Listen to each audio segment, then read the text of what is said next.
দর্শকেরা খাতে বইছে, প্লেট থাকতেছে না, বাতাসে উড়ে যাচ্ছে। দেখেন খালি সিনগুলা, হাতে হাতে প্লেট ধরা আছে, খেতে পাইছে না দর্শকেরা। গাইস দেখেন,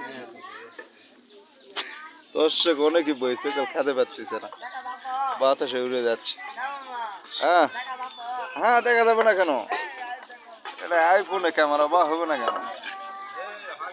হ্যাঁ গাইস, দর্শকে খাবার দিচ্ছে, প্লেট উড়ে যাচ্ছে। দেখেন গাইস, উড়ে যাচ্ছে, খালি উড়ে যাচ্ছে, খেতে পারতেছে না। ঠিক আছে লাও, হ্যাঁ ঠিক আছে। দেখেন গাইস, আপনারা খেতে পারতেছে না, প্লেট খালি উড়ে যাচ্ছে। কাবল দিচ্ছে তো, দেখে শুনে, এই তো উড়ে যাচ্ছে, আমারটাই বেশি ভাগ।